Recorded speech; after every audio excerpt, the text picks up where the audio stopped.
Hi students, today for class 12th in chemistry class, we are continuing the chapter aldehydes, ketones and carboxylic acids.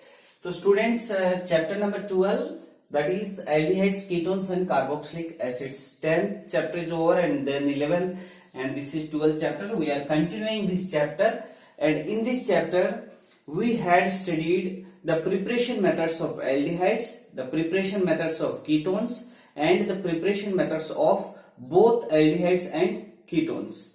And today we will study the physical properties of aldehydes and ketones. Okay, first of all we are studying aldehydes and ketones parallelly, and then at last we will study the all details, all preparations, physical properties, chemical reactions of carboxylic acids. Okay, let's start. This is physical properties of aldehydes and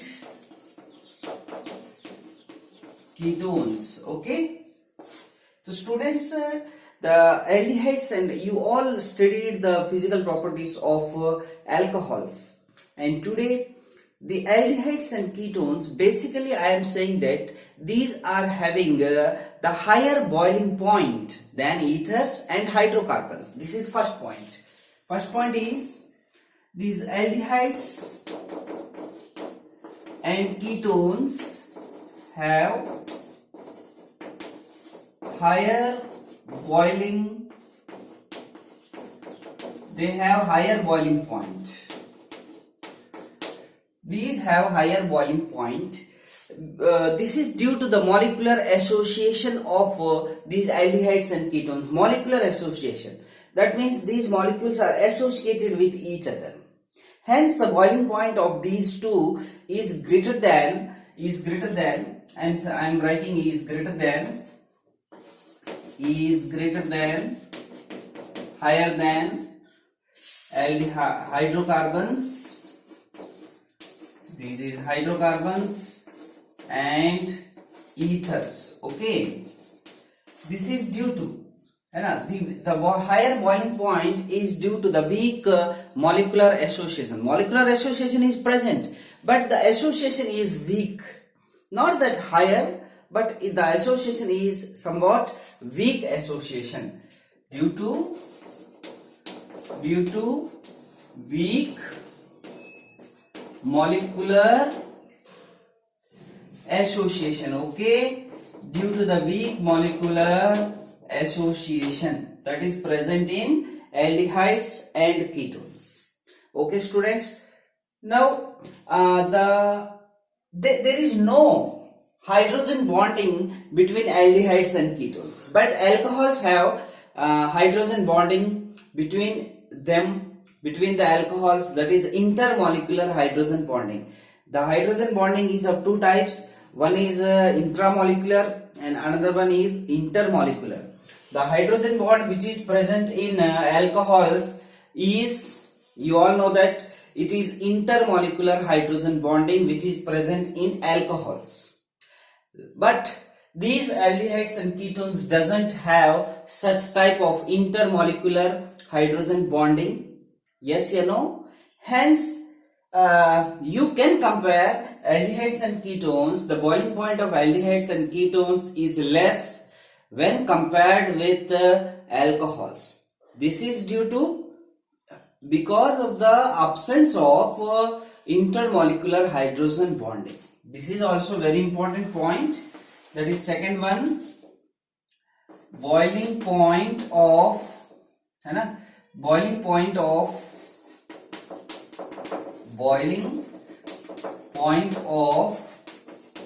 aldehydes, ketones is less than alcohols. This is alcohol. Yes, you know, due to the absence of intermolecular, hydrogen bond तो होता ही नहीं है, अब intra inter, लेकिन particular की अगर जाए हम तो intermolecular hydrogen bonding is the reason. समझ में आ रहा है? तो देखो बेटा, कभी भी हमने इससे पहले भी बात की थी कि if you compare the boiling points of hydrocarbons, if you compare with aldehydes, ketones और with ethers, you should compare between the comparable molar masses. Okay, if the molar mass of aldehyde is 50 mole per 50 है ना, तो आप ketone भी 50 का लेना है या उसके आसपास लेना है अप्रोक्स, और हाइड्रोकार्बन भी उसी का ही कंपेयर करना है। तो ये बात क्लियर है? तो देखिएगा यहाँ पे नेक्स्ट, तो 2 points are over, these are very important points.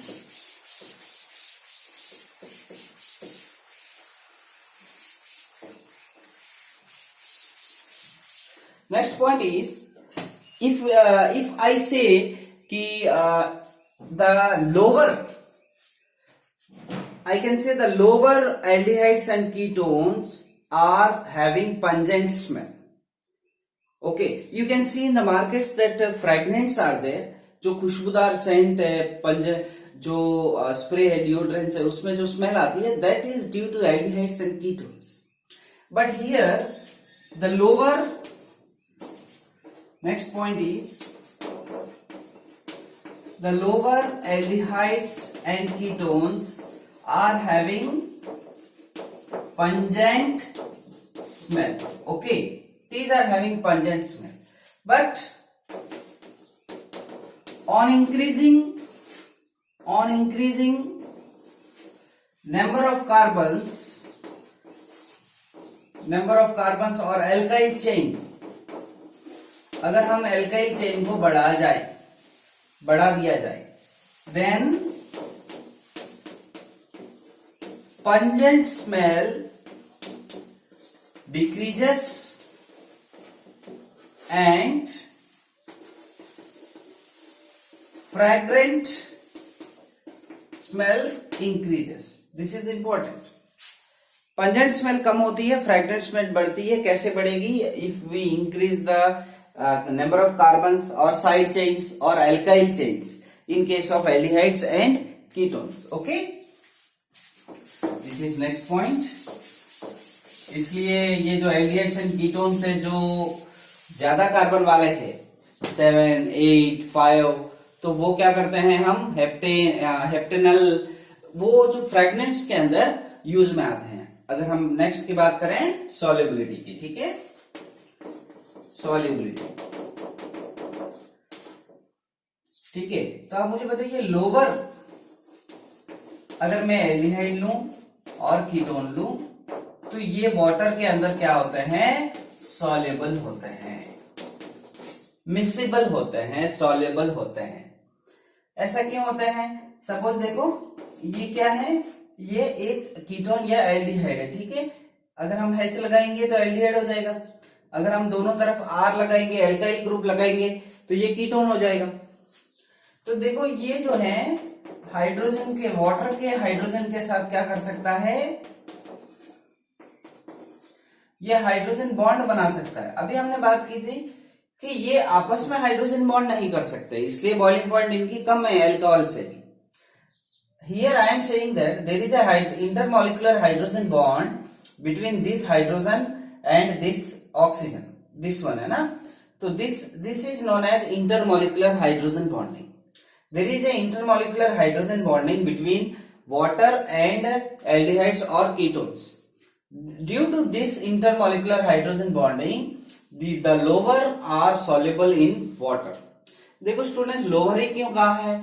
क्योंकि if we increase the alkyl chain, if we increase this chain, if we increase the number of carbons here, side chains, then the solubility becomes decreases, solubility decrease हो जाएगा। इसका मतलब जो higher aldehydes और ketones है, they are somewhat insoluble in water, they are partially miscible and then they are insoluble in water. Okay, तो ये side chain जैसे इंक्रीज हो जाएगा तो इसकी सॉल्युबिलिटी क्या हो जाएगी, कम हो जाएगी। तो हम ये कह सकते हैं कि the higher aldehydes and ketones. The higher aldehydes and ketones are insoluble in water and they are miscible in organic solvents. तो हम ये देखो basically lower aldehydes and ketones are soluble in water due to the intermolecular hydrogen bonding. But as we increase the alkyl chain, the solubility decreases. They becomes immiscible, ठीक है, in water. अब सभी के सभी जो है वो ऑर्गेनिक सॉल्वेंट्स में soluble होते हैं.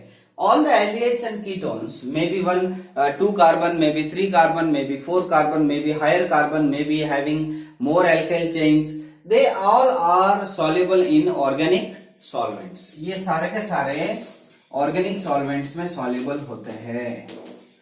देखो बेटा, ऑर्गेनिक सॉल्वेंट्स में soluble होते हैं. तो ऑर्गेनिक सॉल्वेंट्स ऐसे कौन कौन से हैं जिसमें soluble होते हैं? ऑर्गेनिक सॉल्वेंट्स के एग्जांपल क्या है?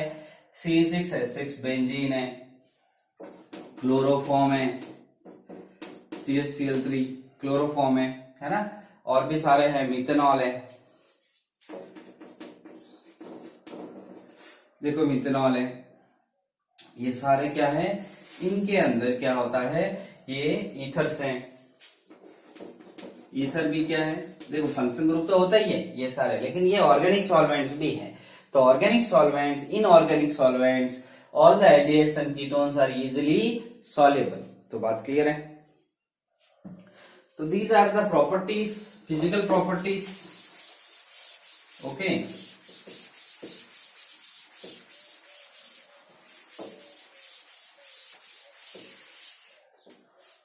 ठीक है. तो देखो, these are the physical properties of aldehydes and ketones. Now we are moving to the chemical reactions or chemical properties. Chemical properties of aldehydes and ketones. This is also very very important because aldehydes and ketones, ठीक है. तो physical properties आपको clear है. solubility की बात कर रही है लास्ट में. उससे पहले हमने बात की है boiling point की, ठीक है, pungent smell की हमने बात की है. तो these all are the physical properties of aldehydes and ketones. देखिएगा students, chemical properties of aldehydes and ketones. इन केमिकल रिएक्शंस और chemical properties, these aldehydes and ketones can give nucleophilic addition reactions. तो first of all we will study the nucleophilic addition reactions. तो हम सबसे पहले यहाँ heading डाल रहे हैं, है ना, केमिकल प्रॉपर्टीज में सबसे पहले हम डाल रहे हैं nucleophilic addition reactions. Nucleophilic addition reactions. Okay, this is very very important reactions. Nucleophilic addition reactions है, ठीक है. तो देखो students, what you mean by nucleophile. You had studied nucleophilic substitution reactions. Okay, and nucleophilic addition reactions is having nucleophile, but the mechanism is somewhat different from the nucleophilic substitution reactions. Nucleophilic substitution reactions are given by haloalkanes and haloarenes. Haloarenes are less reactive towards nucleophilic substitution reactions. They will also give electrophilic substitution reactions भी देते हैं haloarenes. और haloalkanes are easily give nucleophilic substitution reactions. There are nucleophilic substitution reactions is of two types, SN1 and SN2 reactions. Unimolecular, bimolecular nucleophilic substitution reactions हमने पढ़ लिया है. अब देखो इसमें क्या डिफरेंस है. दिस इज न्यूक्लियोफिलिक सब्स्टिट्यूशन नहीं है यहाँ पे, क्या है यहाँ पे, एडिशन रिएक्शंस. तो न्यूक्लियोफिलिक एडिशन रिएक्शंस ये थोड़ा सा डिफरेंट है. देखते हैं कि न्यूक्लियोफिलिक एडिशन रिएक्शंस क्या होते हैं. These reactions are given by aldehydes and ketones. If we study the mechanism, तो देखिएगा, if I draw his A wedge dash representation, this is B, this is carbon and double bond O. This is carbon double bond O. This is a aldehyde or a ketone. क्या है ये, aldehyde और क्या है ये, ketone है। ठीक है स्टूडेंट्स, देखो ध्यान से सुनना है। देखो यहाँ पे ये माइनस पार्शियल नेगेटिव चार्ज है, ये पार्शियल पॉजिटिव चार्ज है। अब मैं यहाँ पे ले रहा हूं एक न्यूक्लियोफाइल ले रहा हूं। अब ये जो न्यूक्लियोफाइल है इसका अटैक मैं इस कार्बन पे कर रहा हूं। ठीक है, ये एक रिवर्सिबल स्टेप है। This is a reversible step and this is step, ये एक फर्स्ट स्टेप है, this is step 1, this is a step 1 and this here I am taking a nucleophile. The attack of the nucleophile on this carbon, because this carbon is a reactive carbon. हमेशा क्या होता है कि ये जो C double bond O होता है ना, जो कार्बोनिल कार्बन है, ये जो कार्बन है ये हमेशा हाईली रिएक्टिव कार्बन होता है। तो इस कार्बन पे क्या होता है, न्यूक्लियोफाइल का क्या होता है, अटैक होगा। अब ये जो न्यूक्लियोफाइल है वो नेगेटिवली चार्जड है ना, लेकिन ये क्या हो जाएगा, ये पॉजिटिवली चार्ज है और ये क्या है, पार्शियल नेगेटिव चार्ज है। तो इसका अटैक इस पे हो रहा है।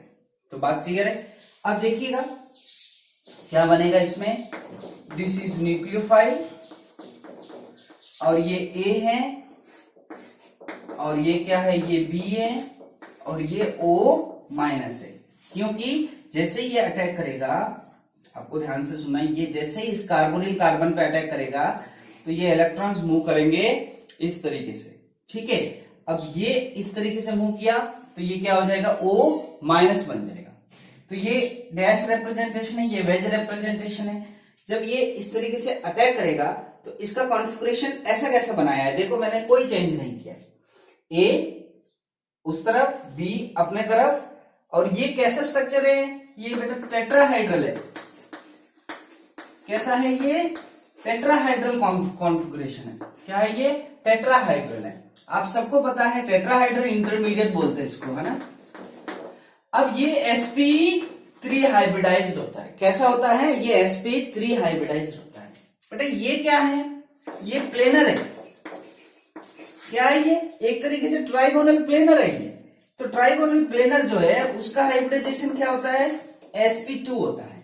तो sp2 hybridisation on attack of the nucleophile, addition of the nucleophile, that means it is known as nucleophilic addition reaction. So attack of this on this and addition of the nucleophile, there is a planar shape is converted into tetrahedral, sp2 is converted into sp3 hybridization. तो देखिएगा ये भी next step भी reversible step है। Step 2 में draw कर रहा हूं और ये स्टेप बहुत ही फास्ट स्टेप है, ये स्लो था। ठीक है, और ये बहुत ही फास्ट स्टेप है। इसके अंदर क्या होगा, प्रोटॉन का एडिशन कर रहे हैं हम, प्रोटोनेशन कर रहे हैं या प्रोटॉन का एडिशन कर रहे हैं। तो इसमें क्या हो जाएगा, ये न्यूक्लियोफाइल है और ये A है और ये B है और ये OH हो जाएगा। प्रोटॉन कहां चला जाएगा, प्रोटॉन नेगेटिव चार्ज के पास जाएगा, जो कि O माइनस के पास जाएगा। और this one is the final product and this product is known as addition product. इस प्रोडक्ट को हम बोलते हैं, this product is known as addition product. तो स्टूडेंट्स ये एक बहुत ही सिंपल मैकेनिज्म है जो सबके लिए लागू है। बस आपको न्यूक्लियोफाइल जो है वो पता होना चाहिए। It is applicable for all the reactions of nucleophilic addition reactions. Here there is a planar shape, this is trigonal planar which is sp2 hybridised, है ना। The nucleophile will attack on this carbonyl carbon, always it attack on the carbonyl carbon because this is a highly reactive carbon। Attack किया, electrons move करेंगे, O minus बन जाएगा, tetrahedral shape में convert हो जाएगा। ठीक है, अब ये देखो हमेशा सर यही शेप क्यों बना, तो ये स्टेबल शेप है। ये हमने वेस्पर थ्योरी में बात की थी 11th क्लास में, ये स्टेबल शेप है। ठीक है, आपको वेस्पर थ्योरी में क्या बताया था कि electrons atoms arrange such that they will be having lower minimum repulsions. ठीक है, तो यही होगा। अब ये H प्लस एड किया हमने, तो ये फाइनली क्या हो जाएगा, O माइनस के पास चला जाएगा H प्लस और OH बन जाएगा। ये क्या प्रोडक्ट बन जाएगा, एडिशन प्रोडक्ट बन जाएगा। तो स्टूडेंट्स अब मैं आपको इसमें थोड़ा सा और भी चीजें बता रहा हूं कि अगर आप सोचिए मैं एल्डिहाइड लूं और कीटोन लूं, दोनों में से एक ले सकते हैं इसमें, है ना। If I take aldehyde or ketone, which will is more reactive towards nucleophilic addition reaction. That is the point. देखो डिस्कस करते हैं, ठीक है। तो स्टूडेंट्स, केमिकल प्रॉपर्टीज में न्यूक्लियोफिलिक एडिशन रिएक्शंस के अंदर देखो, this is aldehyde and this one is ketone, ठीक है। अब इन दोनों के अंदर आप ये देख रहे हो कि कौन सा न्यूक्लियोफिलिक एडिशन रिएक्शंस ज्यादा दे सकता है और किन फैक्टर्स पे ये दो चीजें डिपेंड कर सकती है। तो देखो यहाँ पे दिस इज एल्डिहाइड, यहाँ पे दो फैक्टर्स पे डिपेंड करती हैं, एक स्टीरिक पे या स्टीरिक इफेक्ट पे या हिंड्रेंस पे डिपेंड करेगी, है ना। जितनी ज्यादा क्राउड होगी उसमें स्टीरिक हिंड्रेंस उतनी ज्यादा होती है ना। और सेकंड है इलेक्ट्रॉनिक इफेक्ट बोलते हैं जिसको, ठीक है, इलेक्ट्रॉनिक इफेक्ट। अब देखो ये दोनों इफेक्ट को कैसे डिस्कस करना है। This is aldehyde and this is ketone. यहाँ पे देखो, अगर हम स्टीरिक हिंड्रेंस की बात करें, इन दोनों में यहाँ पे दो आर ग्रुप है, यस या नो, यहाँ पे दो आर ग्रुप है और यहाँ पे एक आर ग्रुप है। तो हम ये कह सकते हैं कि इसके अंदर स्टीरिक इफेक्ट क्या है, बहुत ही ज्यादा होगा, क्योंकि यहाँ पे क्या है, दो आर ग्रुप है। तो पहली बात तो ये है कि aldehydes are more reactive towards nucleophilic addition reactions than ketones because of this steric hindrance. And second reason is here there is an electronic effect also present. Electronic effect का मतलब क्या होता है, यहाँ पे दो R ग्रुप लगे हुए हैं, तो जो न्यूक्लियोफाइल है ये जो क्या कर रहा है, इसको सेटिस्फाई कर रहा है, इसको इलेक्ट्रॉन्स दे रहा है ना। तो ये जो न्यूक्लियोफाइल है ये इस पॉजिटिव पे इतना ज्यादा सा अटैक नहीं कर पाएगा। तो ये दोनों इफेक्ट जो है इसमें क्या है, ज्यादा होने के कारण aldehydes are more reactive towards nucleophilic addition reactions. तो this one is very important point. First one is aldehydes are more reactive towards nucleophilic addition reactions than ketones. The reason is due to the steric hindrance and second one is electronic effect. Okay students, if I compare, अब इसमें हम ये चीज को और compare कर लेते हैं। देखिएगा वो क्या है, मैंने ले लिया है CHO, क्या है ये, बेंजल्डिहाइड, दिस इज बेंजल्डिहाइड, ठीक है। और देखो ये क्या है, if I take CH3 CH2 C double bond OH, क्या होता है ये, प्रोपेनल। क्या ले लिया मैंने, प्रोपेनल, मतलब एक एरोमेटिक वाला ले लिया, एक नॉन एरोमेटिक वाला सिंपल वाला ले लिया है। तो बेटा इन दोनों में कंपेयर करो किसका ज्यादा होता है। देखो यहाँ पे कोई रेजोनेंस इफेक्ट नहीं है, लेकिन यहाँ पे क्या है, रेजोनेंस इफेक्ट है।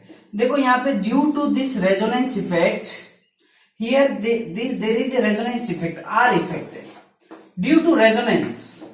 देखो रीजन क्या है, due to resonance polarity जो है वो क्या हो जाएगी, आ जाती है। पोलैरिटी किस वजह से आती है, रेजोनेंस के वजह से। यहां पे क्या आ जाती है, इस कार्बोनिल कार्बन पे पोलैरिटी आ जाती है। इस पोलैरिटी, ये क्या है, इलेक्ट्रॉन्स को ले लेगा, ये इलेक्ट्रॉन्स को ले लेगा, तो यहाँ पे पोलैरिटी आ जाएगी। तो इस कार्बोनिल कार्बन ने इसके पास से ये जो है रेजोनेंस इफेक्ट के कारण इसका इफेक्ट कम हो जाएगा।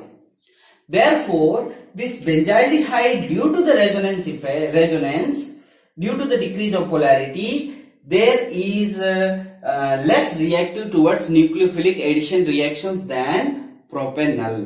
तो ये बात क्लियर है कि प्रोपेनल जो है वो ज्यादा रिएक्टिव है, बेंजल्डिहाइड जो है वो ज्यादा रिएक्टिव नहीं है। तो आप रीजन दे सकते हो, resonance due to polarity, that is due to resonance. This is very important point. देखो स्टूडेंट्स, एग्जाम में क्या पूछता है, एक तो रिएक्टिविटी पूछ सकता है, बेंजल्डिहाइड और प्रोपेनल को कैसे कंपेयर करना है। तो बेंजल्डिहाइड इज लेस रिएक्टिव, पहली बात। ये देखो दोनों एल्डिहाइड लिया है हमने, दोनों एल्डिहाइड के अंदर हम कंपेयर करेंगे एरोमेटिक और नॉन एरोमेटिक। तो एरोमेटिक जो है वो ज्यादा क्या होता है, रिएक्टिव नहीं है, less reactive towards nucleophilic addition reactions. अगर हम कंपेयर करें एल्डिहाइड कीटोन्स में, तो ketones are less reactive towards nucleophilic addition reactions. ठीक है, तो we will discuss some examples of nucleophilic substitution addition reactions. तो मैं यहां लिख रहा हूं examples of nucleophilic addition reactions, examples of nucleophilic addition reactions. तो स्टूडेंट्स देखिएगा न्यूक्लियोफिलिक एडिशन रिएक्शंस के एग्जांपल्स। तो देखो नंबर 1, एडिशन ऑफ HCN। देखो एडिशन ऑफ HCN क्या होता है? HCN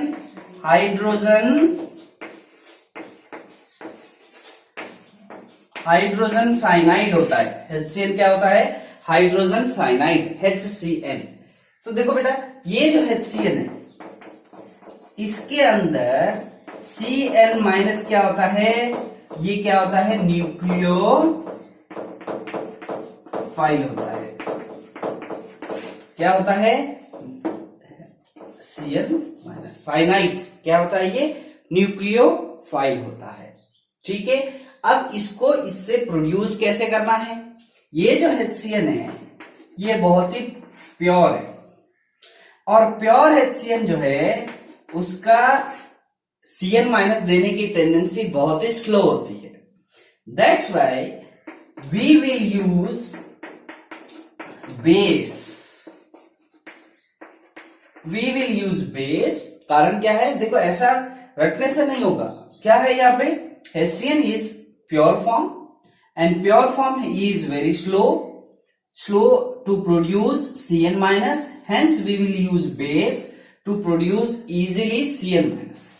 तो देखो ये रिवर्सिबल रिएक्शन है, तो यहाँ पे Cn माइनस आ जाएगा न्यूक्लियोफाइल, साइनाइड आयन आ जाएगा, this is nucleophile Cn minus, और साथ में क्या प्रोड्यूस हो जाएगा?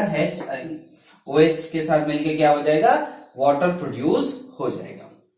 तो Cn माइनस को कैसे प्रोड्यूस किया आपको समझ में आ गया।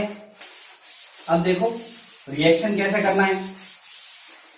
तो first thing is HCN is in the pure form and it will give very slowly Cn minus, hence we will use some basic medium to produce Cn minus. तो देखो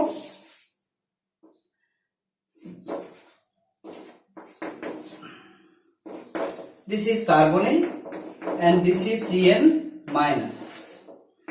अटैक हो जाएगा, इलेक्ट्रॉन्स इस तरीके से मूव करेंगे, है ना। देखो हमेशा आपको क्या करना है? C पे, कार्बन पे अटैक करवाना है। क्यों अटैक करवाना है? क्योंकि ये इलेक्ट्रोफिलिक सेंटर है, ये क्या करता है? न्यूक्लियोफाइल इसी पे अटैक करेगा, है ना। इलेक्ट्रोफिलिक बोल रहा हूं, मतलब इलेक्ट्रॉन्स लविंग बोल रहा हूं, है ना। तो देखो ये O माइनस हो जाएगा और यहाँ पे क्या हो जाएगा? Cn। बात क्लियर है? Cn इससे बॉन्ड भी बनाया है, ये इलेक्ट्रॉन्स कहां चले गए? ऑक्सीजन पे चले गए। तो ऑक्सीजन पे कौन सा चार्ज आ जाएगा? नेगेटिव चार्ज आ जाएगा। अब देखो मैं अगर H प्लस इसको ऐड कर रहा हूं, तो ये H प्लस कहां चला जाएगा? इस ऑक्सीजन के पास। ये क्या हो जाएगा? Cn, और ये क्या हो जाएगा? OH हो जाएगा। क्लियर है? इसको बोलते हैं साइनोहाइड्रिन्स। क्या बोलते हैं? साइनोहाइड्रिन बोलते हैं। इस तरीके के कंपाउंड्स को साइनोहाइड्रिन्स बोलते हैं। और ये जो साइनोहाइड्रिन्स हैं, these are used to produce synthetic intermediates. क्या बोलते हैं? सिंथेटिक इंटरमीडिएट्स बोलते हैं। तो बात क्लियर है? देखो Cn attacks on this carbon, O minus क्या बन जाएगा? This is cyanide intermediate, and if we add H plus, okay, that will form cyanohydrins, and these are used to produce synthetic intermediates. मतलब the intermediates which are produced in the laboratory are known as synthetic intermediates. Okay, example देखो दूसरा इसी में करिएगा। ये अगर मैं example आपको दे दिया है और मैंने कहा है HCl और OH माइनस, करिएगा आंसर क्या आएगा? आप करो, ठीक है। देखो स्टूडेंट्स, इस तरीके का आपको एग्जाम्पल दिया है, HCnOH माइनस क्या बन जाएगा, Cn माइनस प्लस वाटर, है ना। अब देखो CH3C double bond O hydrogen, Cn minus attack किया, इलेक्ट्रॉन चले गए यहाँ पे, क्या बन जाएगा CH3CO माइनस और H और ये Cl। अब यहाँ पे H प्लस आपने दे दिया है, ये H प्लस कहां जाके जुड़ेगा, यहां आ जाएगा, और ये क्या बन जाएगा CH3CHCN क्या बन जाएगा, साइनोहाइड्रेंस। क्लियर है, ये हो गया फर्स्ट एग्जांपल। देखो second example, example number second, synthetic intermediates बनते हैं, साइनोहाइड्रेंस बनते हैं। तो बोर्ड एग्जाम्स में भी ये पूछते हैं कि how can you prepare the reactant of synthetic intermediate और हाउ कैन यू प्रिपेयर साइनोहाइड्रेंस। तो क्लियर है बात। Second example, example number 2, example number 2 is NaHSO3, NaHSO3, NaHSO3, addition of NaHSO3, this is known as sodium hydrogen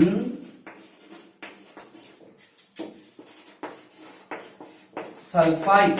क्या होता है ये, sodium hydrogen sulphide होता है। बात क्लियर है, क्या होता है ये, सोडियम हाइड्रोजन सल्फाइड।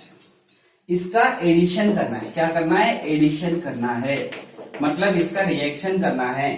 तो देखिए students, if I take C double bond O and NaHSO3 that is sodium hydrogen sulphide, sulphide है ये, सल्फेट नहीं है। तो ये क्या करेगा, देखो ये है और ये है, ये नेगेटिव है, ये पॉजिटिव चार्ज है। तो देखो ये जो है न्यूक्लियोफाइल इस पर अटैक करेगा and electrons will goes to the oxygen atom. Now this is O minus and this Na plus will go to the oxygen.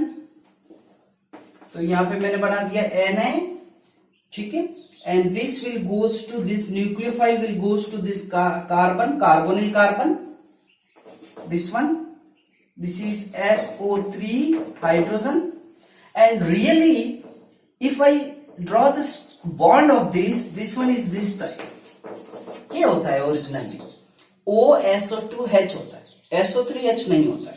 Oxygen is bonded with this carbon and finally and here there is already present that is H and this is sodium and there will be an exchange of these two that is known as proton transfer. We need not to give H plus, यहाँ पे H plus देने की जरूरत नहीं है, already there is a H and hydrogen oxygen bond is very stable. This is ionic bond but this bond is very stable, hence there will be proton transfer, hence there will be proton transfer. ये bond stable है, ये ionic bond है, that's Y ये bond बनेगा oxygen hydrogen का। तो ये H plus अलग से देने की जरूरत नहीं है, तो यहां पे क्या हो जाएगा, there will be proton transfer, hence finally you will get this one.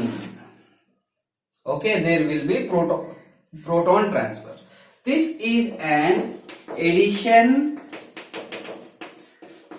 Product, final product is addition product, and there is an importance of this product because this product, this reaction is used, this hydrogen sodium hydrogen sulfide is a very important reaction because this is used for the separation of for the distillation or separation of aldehydes and ketones, because this reaction is easily reversible and if we add some base or mineral acids, देखिएगा क्या कह रहा हूं मैं, है ना, अगर मैं dilute if I add dilute mineral acids or alkali, if I add this dilute mineral acid or alkali, these are very important for the board examinations and competition examinations. ये छोटी छोटी बातें जो है ये कंपटीशन एग्जाम में पूछे जाते हैं. रिएक्शन आपको बनाना बहुत इजी है. यहाँ पे प्रोटॉन ट्रांसफर आपको याद रखना है. This addition product is very important because if we add dilute mineral acids और alkali, these will get to this one. वापस ये क्या बन जाएंगे, ये प्रोडक्ट बन जाएंगे. तो ये फॉर्म है जो प्योर फॉर्म है. अब ये वापस इसमें बनेगा तो हमें ये पता चल जाएगा कि एल्डिहाइड बन रहा है या कीटोन बन रहा है.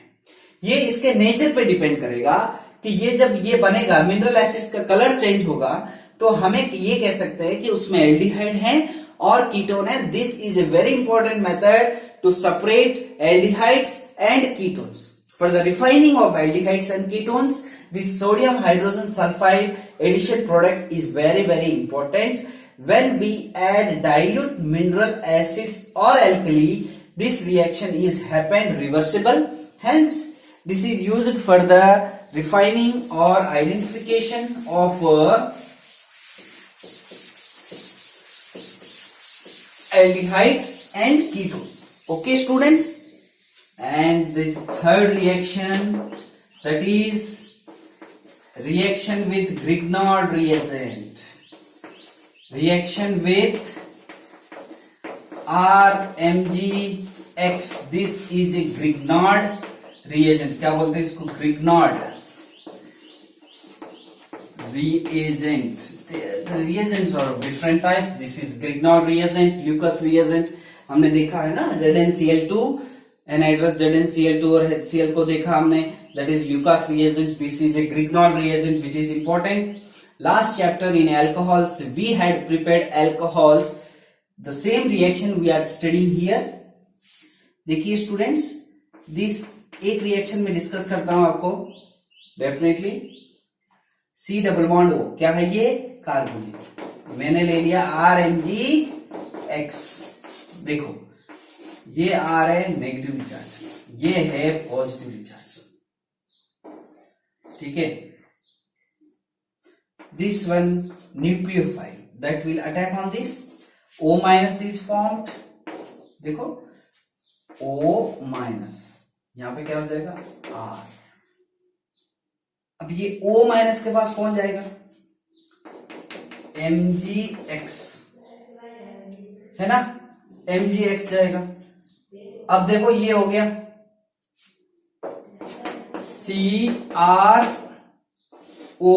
अब देखो यहां पे वाटर मैंने यूज किया, ठीक है, और H+ में दे रहा हूं या वाटर दे रहा हूं, ठीक है, एक्वस सॉल्यूशन दे रहा हूं. तो यहां पे क्या हो जाएगा? ये रिप्लेस हो जाएगा, यहां पे हाइड्रोजन आ जाएगा और this one is and this one goes to MgOH is formed. So CrOH, this one is the final product which is an alcohol. ये रिएक्शन हमने पढ़ा है preparation methods of alcohol, and this is a chemical property of aldehydes and ketones, है ना. अब आपने यहाँ पे सपोज CH3 लगा दिया, यहाँ पे हाइड्रोजन लगा दिया तो एल्डिहाइड हो जाएगा. अगर मैं कीटोन्स लगा लूं, है ना, इसमें हमने बात की थी कि HCHO हमने लिया तो RMgX हमने दिया तो बेटा 1 डिग्री अल्कोहल बनेगा, है ना. अगर आपने 2 कार्बन वाला एल्डिहाइड लिया और आपने अल्कोहल दिया तो 2 डिग्री बनेगा. If you take ketone, this is ketone by RMgX, 3 degree alcohol बनेगा. This is very important. If you take formaldehyde, 1 degree alcohol. If you take aldehydes which is having more than 1 carbon atom, that is known as 2 degree alcohols.